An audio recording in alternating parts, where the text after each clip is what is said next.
Good evening, everyone, and thank you very much for joining another session of LEJ Endo Lister Endometriosis Journal Club.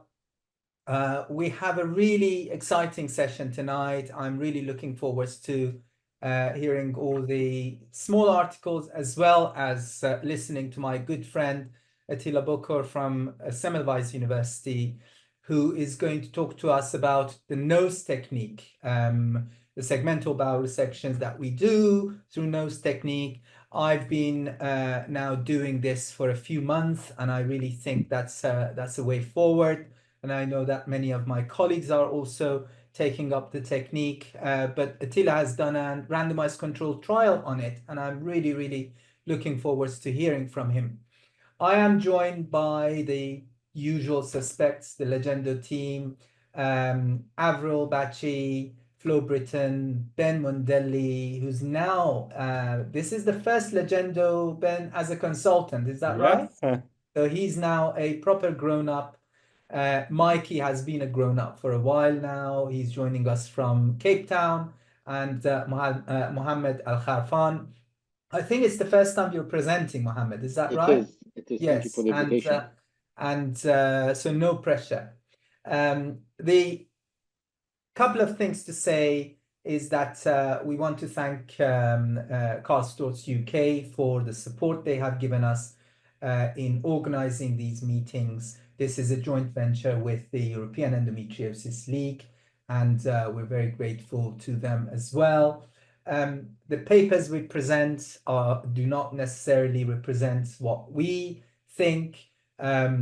But it's like any other journal club. We are presenting the papers. It's for you to go and read those papers. But the idea is to make journal clubs more exciting, if you like, or let's say less boring. More exciting is probably a high bar. Okay, so still, it's a journal club, but we'll hopefully be able to go through a lot of articles in a short space of time. Thanks for being here, and we have a very good number of audience today. And I know that many of you watch this online after it gets published to the platform. Okay, so let's start. Avril, I think you're going first. Yes. Okay. So my first paper is a paper by a team from Milan, looking at the postoperative recurrence rate and pregnancy rates in patients who had endometriomas managed with CO2 laser vaporization at least 5 years following the surgery. So yeah, next slide. So this is a retrospective study done in San Rafael Hospital in Milan. They included all patients who were over the age of 18 and underwent this procedure for symptomatic endometrioma between 2015 to 2018. They couldn't recruit anyone after 2018 because they wanted that 5-year follow-up. In terms of exclusion criteria, same reason why they excluded those over age 40 is because they wanted to be able to follow up these patients for 5 years, and those with previous ovarian surgery, previous salpingectomy, hysterectomy, and negative histology for endometriosis. In terms of their surgical procedure, so what they did was they mobilized the ovary, they drained the cyst content, they took a biopsy of the pseudocapsule, and then they completely everted the cyst. And from the center to the periphery, they used CO2 laser to treat the endometriotic cyst wall. And then after that, if present, laser CO2 was also used to vaporize superficial implants and also to excise deep infiltrating nodules. So this table over here, the patients were then followed up for 3 to 12 months, and they were followed up with scans performed by expert operators, and they defined recurrence of the appearance of an endometrioma of at least 2 centimeters in diameter. Sorry, So this how is the long base. did you say they followed them up? I thought you said 5 years. No, sorry, at intervals of 3 to 12 months. Sorry, that's what I meant. At intervals of 3 to 12, Yeah, but sorry. for 5 Yeah, years. yeah, minimum Oh, five that's years. really good. Okay. Yeah. So, yeah, so the mean duration of follow-up was 72.5 months. So bracket 67 to 84.5 months. So 5.6 years to 7 years. Um, the cyst was on left, right, bilateral divide, and then the diameter of the cyst was about 4 centimeters, ranging between 3 to 5 centimeters. Next slide, please. They also, so in terms of patients who then had pregnancies following this treatment, they had recorded a high pregnancy rate of 67.9%, 55.6 was spontaneous, 44.4 was via ART. In terms of those who had recurrence, 7 patients recorded recurrence. So that means it's an 8.8% of the recurrence, and the time for recurrence was about 26.9 months. So next slide, please. So this is a Kaplan-Meier curve, which illustrates the time to the event for the 7 patients who experienced ipsilateral recurrence of endometrioma. So the median time is 26 months, and this ranged from 6 months to 50 months. And the estimated at 100 months, which is 8.3 years, the estimated rate of disease-free patients was 91.03%. So basically, the conclusion of this study was that CO2 fiber laser vaporization was an effective treatment for endometrioma. The authors mentioned that the recurrence rate was 8.8%, and this was comparable to the literature out there for recurrence rate after a cystectomy. Again, they have a high postoperative recurrence rate, and this is the highest rate described in the literature for endometriomas treated with CO2 vaporization. So the conclusion was this is a very safe technique, safe and effective technique, and they agree that that this study has the longest follow-up and largest sample size that is out there in the literature. And that's all. To remind me what the sample size was again, Avril? 78 patients. Okay. Yeah. Okay. Well, that's interesting. Yeah. I wonder if anybody has looked at comparison between CO2 laser and other forms of vaporization, like I don't know, Helica Plasma jet. or plasma jet or anything like that. I don't think that's been done, Shaheen, as far as I know. I've tried looking into it a while ago, and I don't think there's comparisons that are. And does anybody know? Please, if you know the answer, anyone in the audience, put it in the chat box or Q&A, and we'll bring you in. But is there any theoretical difference between CO2 laser and plasma jet or Helica? They all, from what I understand, have similar penetration of 0.3 millimeters, but I may be wrong. Does anybody know the answer to that? Mikey, do you know? I don't. I think it's just to do with the depth of penetration. Mm. That's as far as I know, because in theory, I think the principle is the same as destroying a tissue, right? Whether it's by plasma jet or by Helica. But I think it's just to do with the tissue penetration, and I'm pretty sure that you can set the CO2 laser to a different penetrative layer, but I'm not quite sure. Yeah, it would be interesting. Maybe Flo, can you go away and find the answer after the meeting? In terms of depth of penetration, how do these compare with each other? Helica, plasma jet, CO2 laser, other types of laser. I quickly asked AI plasma jet versus CO2 laser in endometriosis, and the AI's answer is plasma jet. It has a lower temperature and is more precise. But that's it. Yeah. Okay. Maybe they have some conflict of interest with the companies. Okay, so we have a poll. Do you have access to CO2 laser? Because that's the question. I wonder how many centers actually do have CO2 laser and use it. Attila, hi. Hi. How are you? Do you know Very the good. answer to this, the penetration of these different modalities? We have an access to CO2 laser, and actually I kind of like it, but I doubt that this recurrence rate is okay, because in our practice we see a much higher recurrence rate after CO2 laser vaporization when compared to the cystectomy. So this is my my But do clinical you observation. think it depends on how much burning they do? So if you That's might paint be, it, yeah. So and particularly if it's part of a study, maybe they just spend a lot more time going through every little dot. Actually, this is quite possible. But Shaheen, I have, sorry to interrupt you, but I have some technical problems. I already sent you my talk. So is it possible that someone would be able to broadcast, I mean, to use Yes. my talk and help me? Let me forward this to Flo, and then Thank you. Flo, perhaps you can do that, right? Thank you very much. I've sent it, Flo, to your doctor's account. Okay, perfect. Let's see the answer to the poll.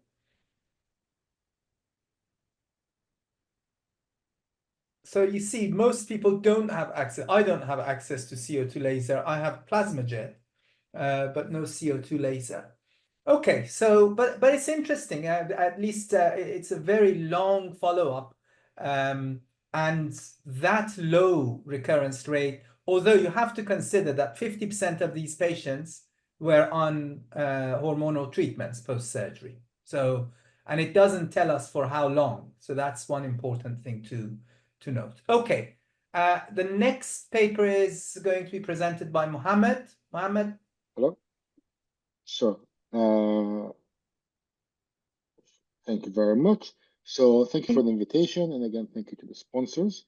I took this opportunity to find something that I would never study by myself. Again, we're all very much interested in surgery, so I thought let's go back to fundamentals and just think about what's happening in fundamental science when it comes to endometriosis. So I found this recently published paper that looks at the role of neuropeptides in patients with endometriosis, and this was a literature review. And I've tried to summarize it to how can we relate this to our practice. So first, some background. So neuropeptides, they're very small proteins in a way functioning on an endocrine level, on a cell-to-cell communication level, and it is found within the uterus between endometrial cells, between endometrius and myometrium, and then also found within endometriosis, not just regular endometrium. Their function predominantly is pro-inflammatory and causes sensitization of the nerves so that pain perception is increased. So that's why very important with endometriosis. Next slide, please. So this is just a summary of the different neuropeptides that they have found that they were looking at. Again, most of them are saying the same thing. They're triggering immune cells nearby. They're sensitizing the nerves. They're causing vascular growth. So I think skip the next slide where I'll just talk about what they found, what we can translate to our real world practice. So first of all, when they were looking at the macrophages in the peritoneum of patients with endometriosis, they found that these macrophages were different and they expressed their interleukins at a higher level, and they were behaving in a different way compared to the control.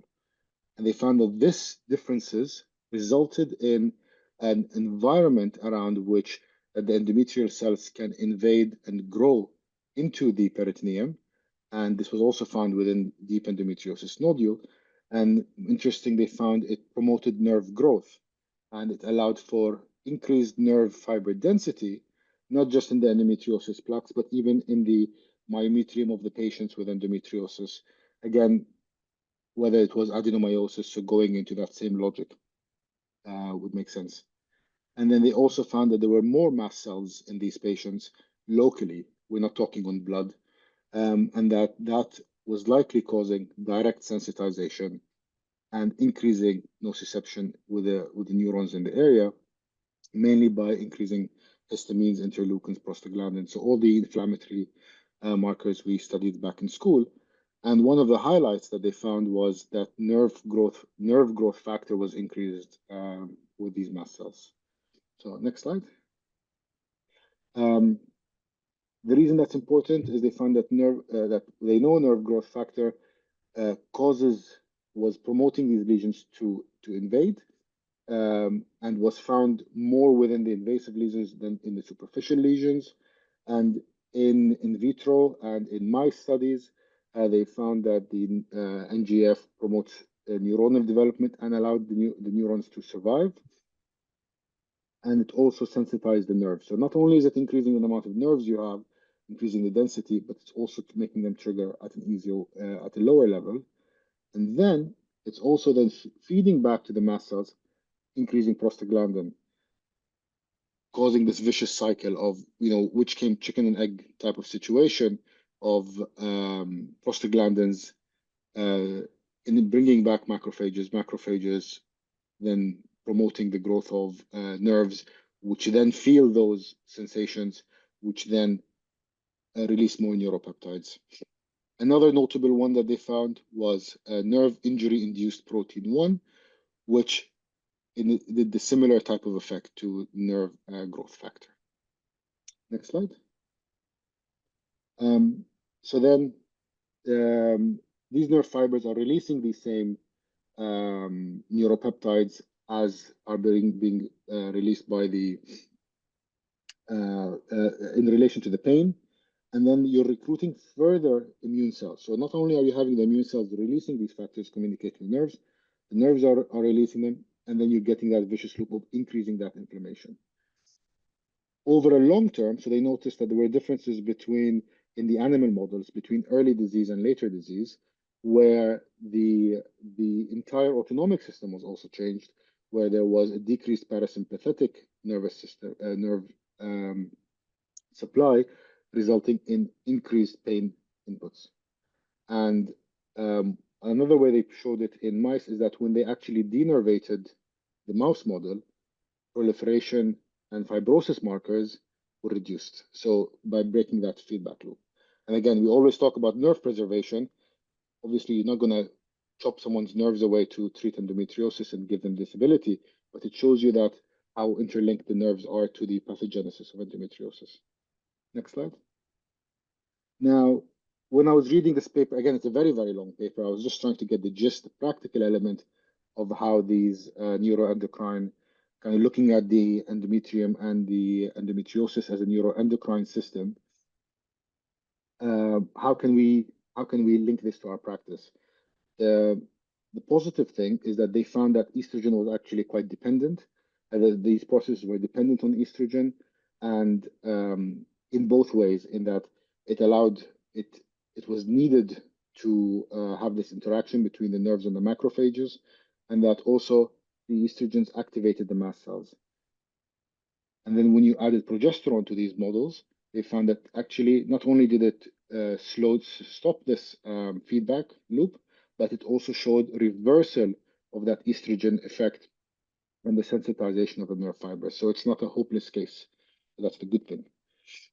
And then the paper hypothesized a few different treatment options based on these kind of more fundamental thoughts of how the pain perception and impact on nerves are. So again, some of these are known to us, and some of these will be new. So obviously NSAIDs, opiates, and then resveratrol. So that was one of the compounds they suggested, vitamin E and vitamin C. Those three are all natural. And we have a lot of patients nowadays trying to kind of look for something more natural, less hormonal for their treatment. So I thought that might be useful. Again, advising someone to take vitamin E and vitamin C, I think you'll feel safe that you're not causing any harm. And now we have some evidence that this might help. Then when you go to the hormonal treatments, and then we've also discussed this in our practice. So we give some patients GnRH agonists.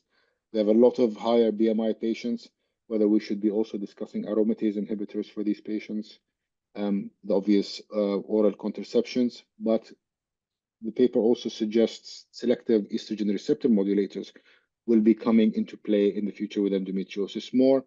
Hopefully that they will have less side effects in that, because they will be blocking some estrogen receptors and not others. So kind of more selective targeting. Now linking back to the nerve Mo, Yes. we're going to wrap it up, I'm Oh, afraid. yeah, this is the last These thing. are the short presentations. Yes. But I have to say, as surgeons, I think I wonder how much we spend time in understanding the basic science, and I think Yeah. this is really important. But for some of us, it's a scary topic because it's not something that you use every day. But I'm very glad that you chose this one because it demonstrated to me that there is a lot I need to go learn. And by the way, the paper was from Iran. I noticed Was it? names are yes. But okay, thank you very much. We wanted you. to put a poll question for your paper, Mohammed, but I realized that probably the best poll question would be, do you understand any of this? Yes, no. So, but anyway, thank you very much. Now, Thank you. Attila is a good friend of mine. You probably all know him. He works at the Semmelweis University and is at the center of lots of excellent projects, including one of the modules of the female project. If you haven't heard of that, I suggest that you go and check that out. This is a really exciting project looking at ways to reduce the time to make the diagnosis for endometriosis patients, and it has different modules. Maybe another day we'll invite Attila back to talk about the female project for us. But for tonight, we've got the nose technique. Attila, the floor is yours. Thank you very much for your time, by the way. Thank you very much for your kind introduction. Do you hear me? Yes, yes, very well. Okay, so by the my way, topic... I've invited a couple of my colorectal colleagues as well. Oh, that's great. To be That's here great. and maybe join the discussions. And More than again, welcome. before you start, just to make a comment that I'm looking at the attendees, and I see quite a lot of people from various parts of the world and many familiar names. So thank you everyone for joining us. Sorry, Attila, for interrupting you. So my topic today is the nose colorectal surgery.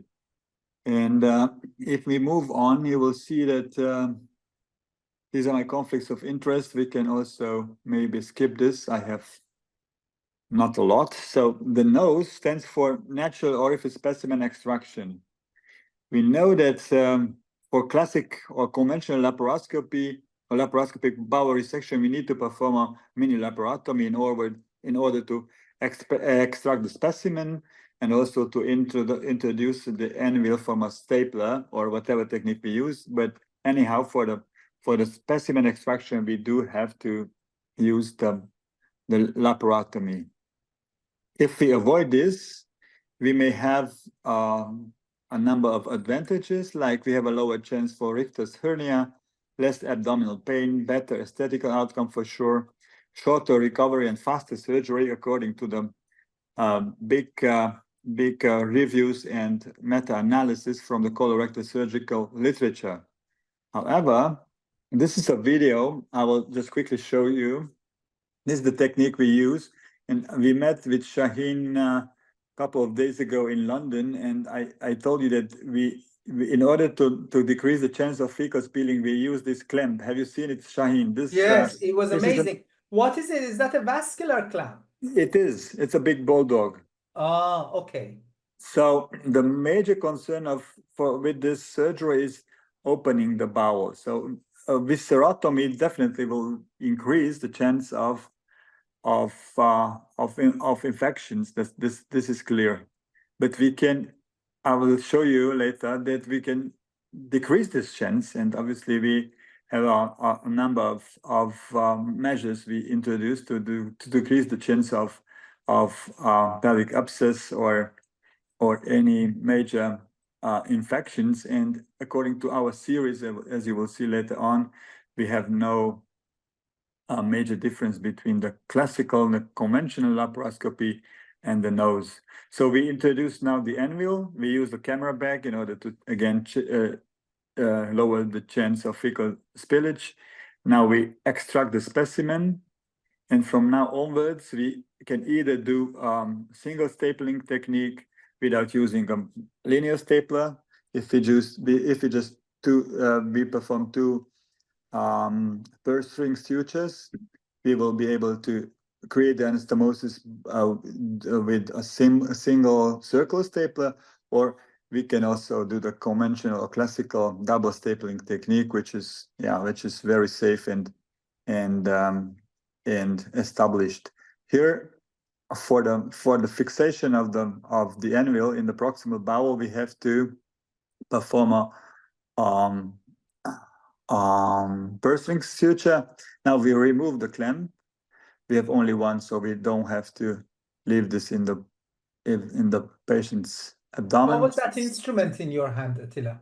This is also in the market. You can buy it for implementation of the clamp. So if you go to Esculap's website, you will find the clamp and also this specific instrument in order to use it.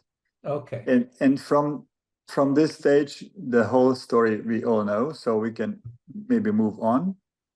And we have published a couple of years ago a retrospective study based on 50 patients, and what we found that the hospital stay and the duration of surgery was shorter. So, sorry, can we move on?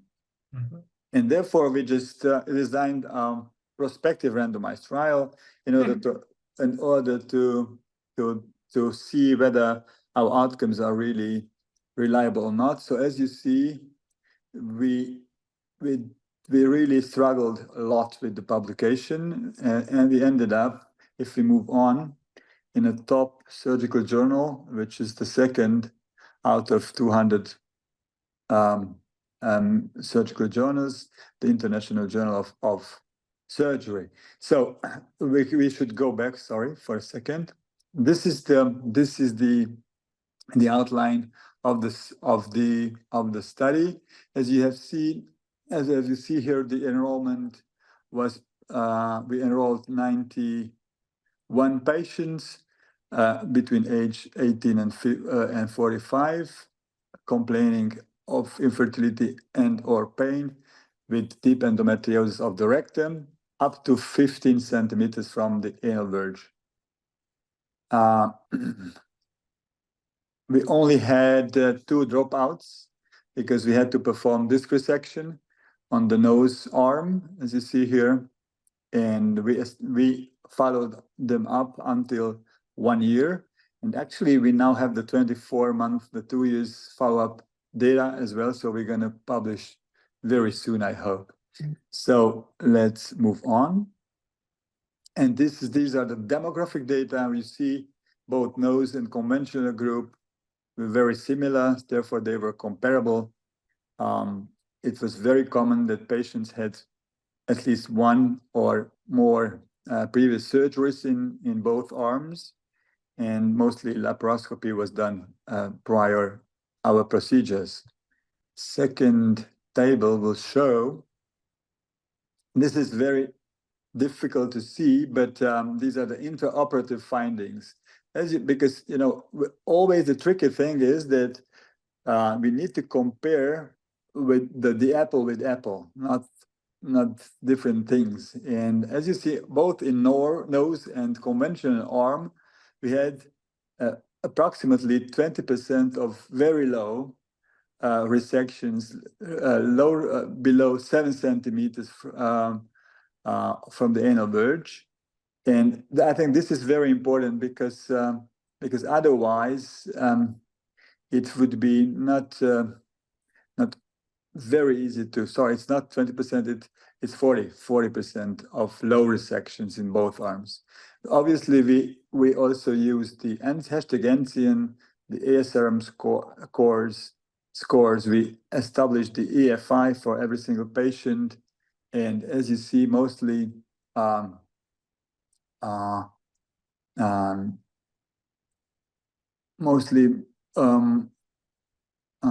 what I wanted to say, yeah, okay, here we had to perform omental or mesorectal flap in both arms, 7% in nose and 4% in in the conventional arm. So Can I ask Attila, Yes. what makes you do the flap? Brilliant question, Shaheen. I was expecting this question from you. We both know that there is zero evidence, zero. Actually, this is I just believe that this might help, but No. unfortunately, In this type of thing, I don't expect evidence. It's surgical, Yeah, surgical decision. But it's a genuine question. That when do you decide that in this one I'm going to do it? When you're more worried about your anastomosis or when we lower? open the vagina, and also we have very low Oh, okay. anastomosis, or ultra low, I would say. Yes. Okay. And because we really try to avoid the protective stoma, and we try to do the mesorectal flap and so on. Yeah. So if we move on, we see that these are the complication rates according to the LEJ Endo classification, and the complication rates were very similar. It's 2% in nose, and again 2.3% in nose group and 2% in the conventional group. So there was no statistically significant difference between the two groups.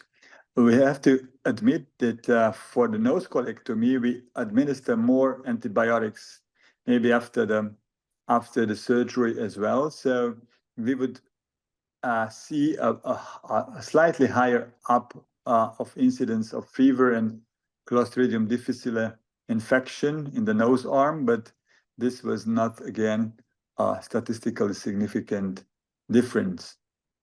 If we move on, we see that we assessed the LARS, the Chickley scores, endometriosis health profile 30, and obviously the pain scores depicted by the WAS scores. Dysmenorrhea, chronic pelvic pain, dyspareunia, and dysuria, dyschezia was assessed. As you see, in both groups, we have seen a very major, very statistically significant difference between pre and post-op quality of life, pain, and functional outcomes. But if we compare the two techniques, that the difference was not significant. Again, both nose and conventional surgery will offer better quality of life, good functional outcomes, as see according to the LARS and Chickley scores. But the difference between the two techniques was not statistically significant. And if you go further, this says again. So as you see here, on this figure, that LARS and Chickley was improving after these procedures, but the difference between the two surgical technique was not statistically significant. The next slide will show the delta, the difference between the LARS, Chickley, and endometriosis health profile data pre and post-operatively. And what we could see that they improved, but the difference between the techniques, as you see on the last row, the p-values are not statistically different. So again, both techniques are okay, very safe, very effective in terms of decreasing the endometriosis related pain. They will have a positive effect on quality of life.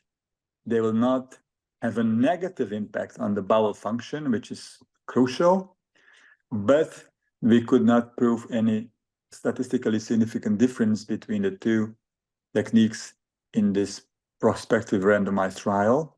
However, I've written here the better aesthetic outcomes. We did not assess this, but obviously, if we're not able to, I mean, if we were not, if we did not do the laparotomy for the nose surgeries, obviously the aesthetic outcomes are better, at least in my opinion. So this is not a scientific a statement, but obviously, if we just don't do an extra score, I think it's aesthetically it's definitely better. So this is our conclusion, and thank you very much for your time, and I'm happy to take questions. Attila, that's amazing. That's really, really nice. I think you were very conservative and humble in your conclusions, because I mean, maybe the more academic amongst us will shoot me for saying that. But when it comes to surgery, I think common sense plays a big role.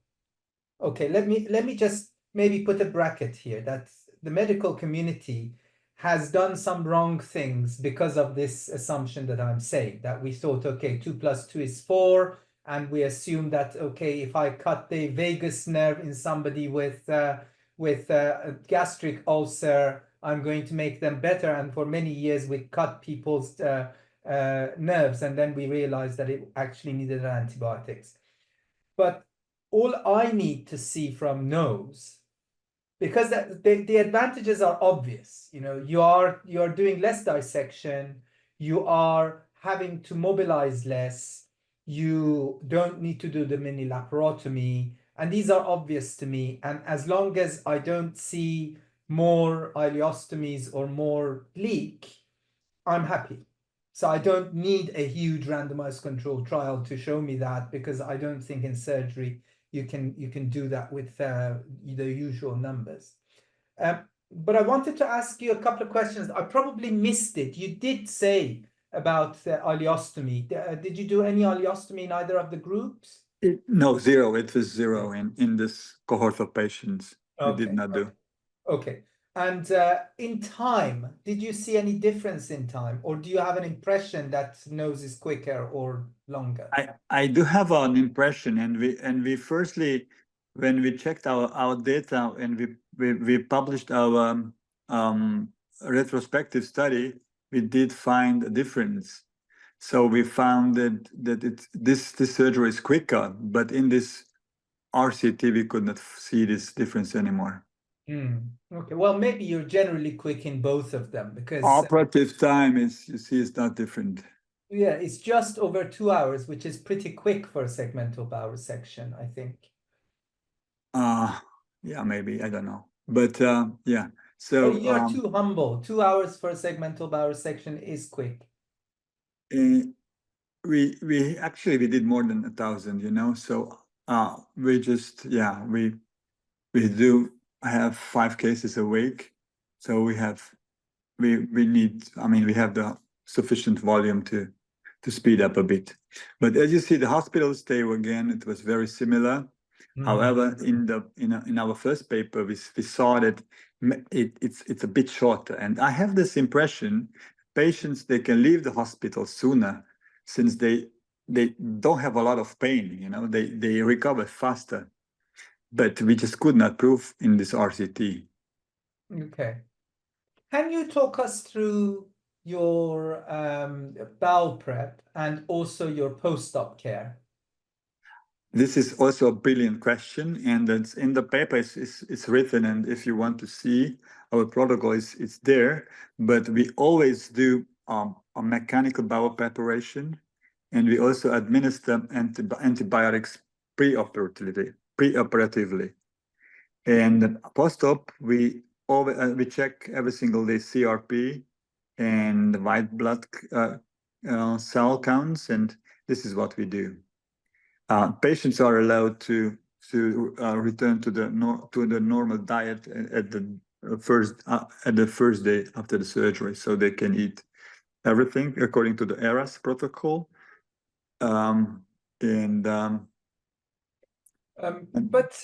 Given that, I was expecting to see a lower hospital stay. Yeah, me too. But this is what we had.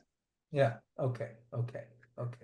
So if you ask me that how long do we keep our patients, I would say 3 to 4 days. But in this RCT, somehow they stayed a bit longer. As you see, it's in average it's 5 days. To be honest with you, that's not a criticism. That is our hospital stay. We keep patients for 5 days, which I personally believe may be a bit too long.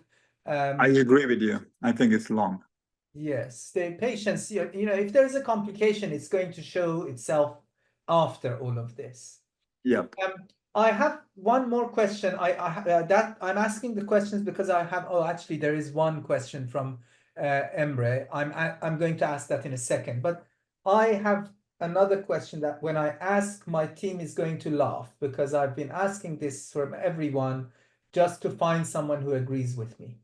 You know, you had one table that you had shown one leak in your nose group and then one fistula in the conventional group. Okay. I'm assuming that fistula was in a patient who had a hysterectomy. No, it was a patient who had a vaginal excision as well. Okay, so partial vaginectomy. Yep. So my question to you is, should we not count both of them as exactly the same complication? Because if you hadn't opened that vagina, you would say this is a leak. Why are we calling it a different complication because you've opened the vagina? My answer to this is that I think the treatment of these complications is very different because we are, we do our surgeries all alone without help of a colorectal surgeons. And what we do that if we observe an anastomotic leak and we are quick enough, we just do a washing and try to put the suture or even do the reanastomosis, and the whole story is done. Not even an ileostomy? And no, we try to avoid ileostomy in these cases. But if we see that there is a rectovaginal fistula occurring, we always perform a protective stoma, and actually, in my opinion, the treatment and the recovery of these rectovaginal fistulas are more difficult, and it's quite a long story. We had one patient in the last 15 years who had 8 surgeries in order to restore her bowel integrity. So we had quite a number of plastical surgeries. We tried to do a lot of meshes, so it was a bit disaster. I remember this lady. Luckily, she's got now 2 nice kids, Okay. and she's okay now. I think that's a very reasonable answer. So, Flo, while I read Emre's question, can you please let Tanner Usta in? He has his hands up and wants to ask a question. So thank you for the excellent study and presentation. You mentioned in your paper that your team includes 2 gynecological surgeons without a general surgeon.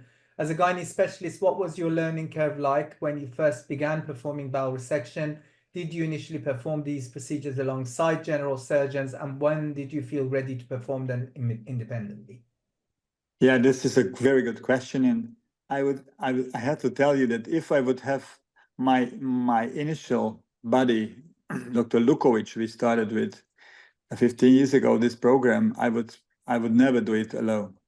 But unfortunately, because we did the surgeries for 10 years together, and I felt very well. So we just teamed up well. We had a great conversation. I learned a lot. He was a brilliant and excellent colorectal surgeon. But unfortunately, he left the university, and what they did from the colorectal, the general surgical department, they just sent us the residents who were just hanging around and who had zero experience with this kind of surgeries. Now, as I was asking the head of department, please, this is not a solution. I need I need someone stable. I need someone in my group, in my team, and I need an experienced colorectal surgeon. But they just couldn't provide any.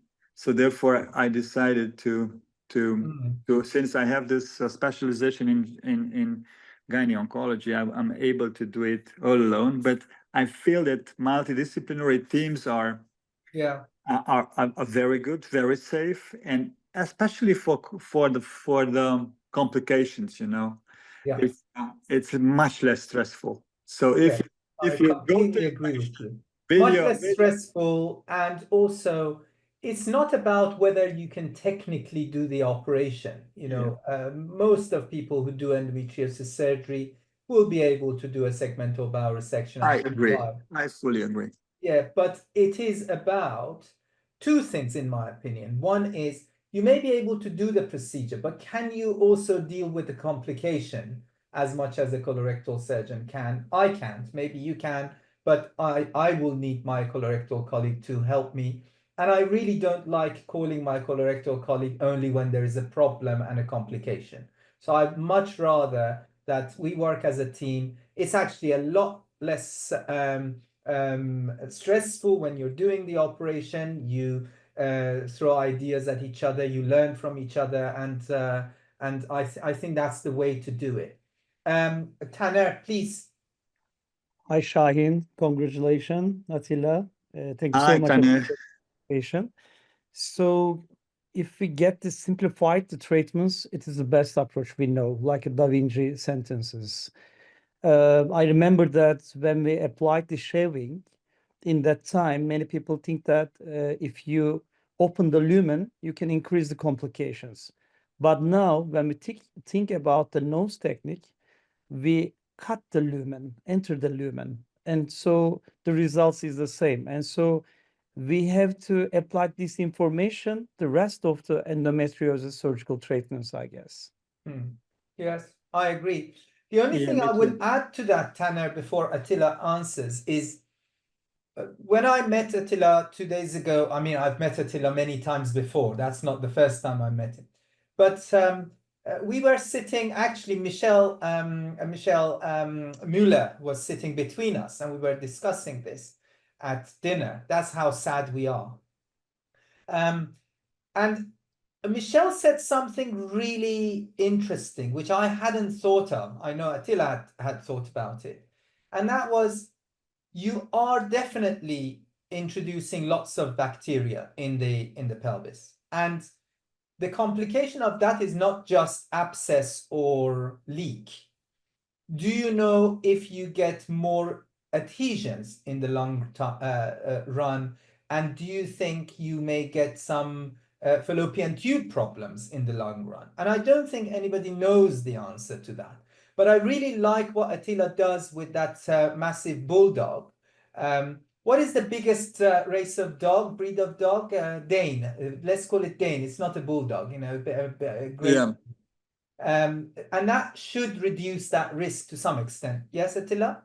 Yeah, exactly. And as you've seen on the surgery, we also apply two ligatures. We do make a tie proximally and distally from the nodule, and again, in order to decrease the chance of fecal spilling from the specimen we extract. We also put the specimen in a camera bag.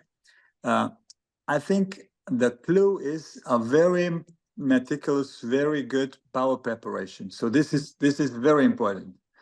And the other thing is that that after the surgery, when we finish with the anastomosis, we do the bubble test, and nowadays also the ICG. What we do, that we do a big lavage. We administer 3 liters of saline. So we do a very extensive lavage after the surgery. But despite that, you still see that CRP rise. So yeah, there must be a true. difference. That's true. However, I think we also have the fertility outcomes, and Okay. I think it's not different. So Yes. Yes, I agree. I was really, it got me thinking because as Yeah, I me said too. before, it's just the Yeah, principle. I think it's a valid Sometimes the point. studies may not show, but it's just the principles. Yeah. Yep, yeah, I think you're right. So Michel is a clever guy, and I think this is a good point. So maybe why not to assess? So we can maybe do an ultrasound patency test or HiQ-C or whatever. You were also saying, Attila, just to clarify that, when you place your bulldog, Yeah. do you then do a washout? No, we perform the washout when the anastomosis is done. When the anastomosis. So what do you think about the idea of after you have placed your bulldog, before you make the enterotomy, Okay. to do the washout with some chlorhexidine or something before opening? Yeah, that makes sense. We never do this, but why not? So we can discuss this, Shaheen. So Yeah. we it's yeah, it's not a bad idea. Okay. So final question before we go back to our I can see Attila, you're still working. It's what time is it there? Yeah, I actually have a night shift, so Okay. So the question was something that I hadn't heard before. Does anyone of you know and use no coil after low segmental resection? I'm not sure what no coil is. me neither. But No. I would like to learn, so I never heard. Yes. If the person who's posted the question could raise their hand, I will let them in and they can ask the question. But maybe in the meantime, let's go to our to Attila. Thank you very much. If you have Thank to you. go. We have another 10 minutes. But if you need to go, please go. And I really thank you, my friend, for an excellent presentation. I really learned a lot. I'm going to get in touch with you not only about Lucy, but also to see what we can do with nose and maybe modification of technique. Great. Looking forward. Thank you for the opportunity. Wonderful. Thanks. Thank you very much. Thank you. Okay, Bye. so we go back to Avril now. Sorry, guys, I need to leave you because I'm on call. Okay. will see you shortly. Okay, yes. Flo, can you please put my I'm sorry, Avril. Flo, what was the result of the thing? I missed it. The result of the app. Okay. So if you do segmental bowel resections, do you use nose? 76% haven't tried it, but 12% use it routinely. So okay, that's interesting. And let me just can you let Salvas in? Or Salvas, you can talk actually. Yeah, tell us what did you say about was that you asking about no coil? You're muted. Okay, you're still muted. We'll go and present those two articles and then we'll come back to you. Okay, go on, Avril. Okay, I just need Flo to share the screen for the presentation. Yes, so this paper was published in the Journal of Clinical Medicine, and it is a systematic review which evaluates the effectiveness and outcomes of laparoscopic versus robotic-assisted ureteral reimplantation techniques in patients with ureteral endometriosis. Next slide, please. So these were the combinations of words that they use in their search. So endometriosis, deep endo, uterolysis, double J stents, and so on. They only included papers in English. And after they've gotten their papers, they looked at the reference to see if additional studies were relevant. And they excluded patients which used the same patient series in other papers. Yep. So these are the results. So in total, they found 12 studies. 8 of them were on the laparoscopic group, and then 4 of them was on the robotic assisted group. So you can see the most recent paper was by Ceccaroni in 2018, which has the largest sample size of 160 patients. So in the laparoscopic group, they had 225 patients. Mean age was 84.5. Duration of surgery was 271 minutes, and they observed out of the 251 cases, there were 2 conversions to laparotomy because after failed laparoscopic attempt. Clavin-Dindo grade 3 was, I think, 5%, and recurrence rate was 2.9, and hospital stay was 9.1. So when compared to the robotic group, the only thing that was statistically significant difference was the hospital stay. The laparoscopic group was 9 days, whereas the robotic group was 6.7 days. The robotic surgery group only had 4 studies actually, and only 24 patients. The largest was by Dimaida et al., published in 2020, which had 15 patients. Mean age 33.9, duration of surgery 310.4. Even though this was more than the laparoscopic group, the authors did not perform any further analysis on the duration of surgery, because they inferred that this may be due to other surgeries that they need to perform alongside the ureteric reimplantation. There were no intraoperative complications. Clavin-Dindo grade 3 was higher in the robotic group, 11.1 compared to 5% in the laparoscopic group, but there were no significant difference. And recurrence was the same, 5.9, and yeah. Again, I think the more academic ones will jump at me, but how can you have 11% in one group and 5% in the other and say statistically not? It's very significantly, so clinically significant, I think. And I don't understand, maybe it's just that the numbers were higher in the laparoscopic group, but why would you have double grade 3 complications in the robotic group? Interesting. Yeah. Okay. Yeah, the other thing that is interesting is really the numbers. So we had done 7 ureteric reimplantations in Iran, 6 or 7. And I was very excited. I thought I'd done a lot, and this is groundbreaking, and I wanted to publish it.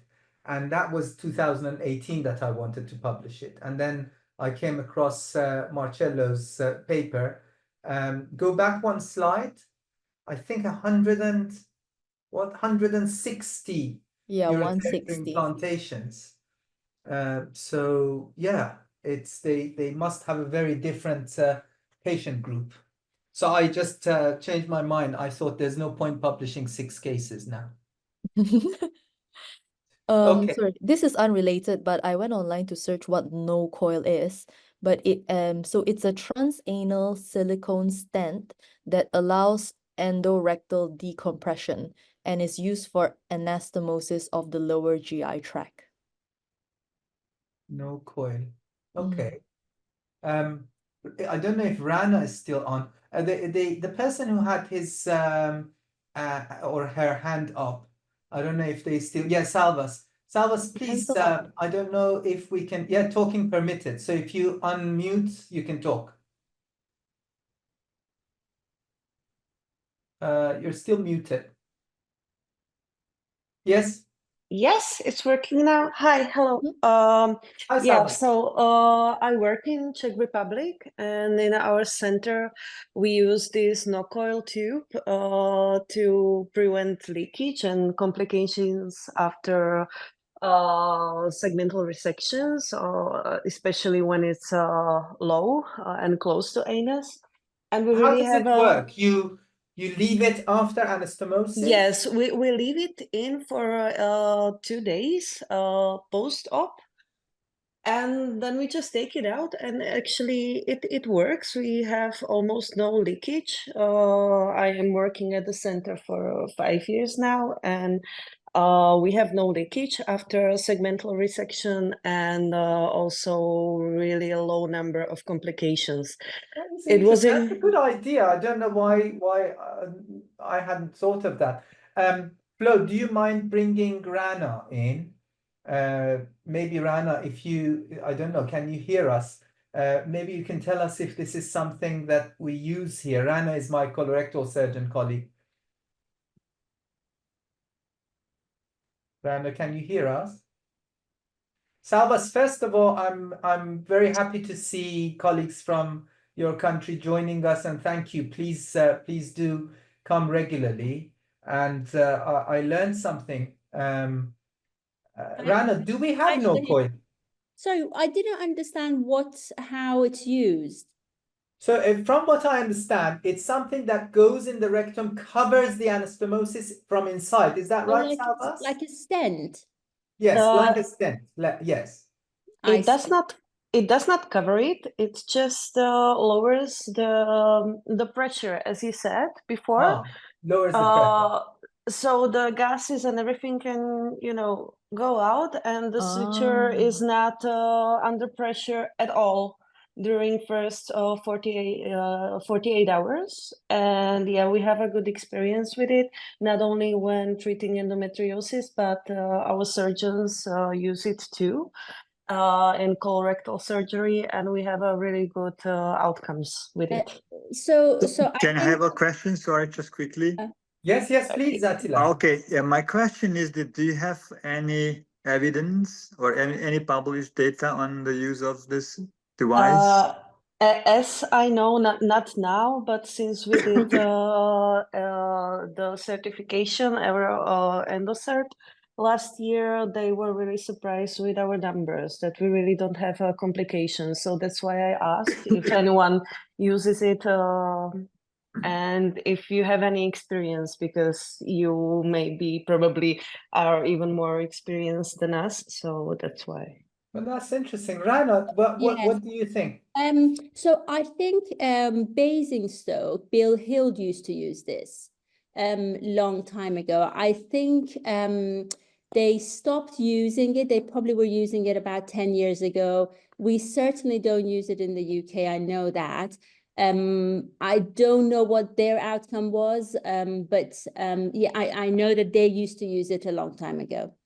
Okay. Yeah. But maybe I gave Flo one task. Maybe I'll give Avril another, or Mohammed. Let's give Mohammed another task. Mohammed, can you go and find out for us and bring it next meeting to see what this is? What does it look like? What's the evidence around it, if any? Why did we stop using it in the UK?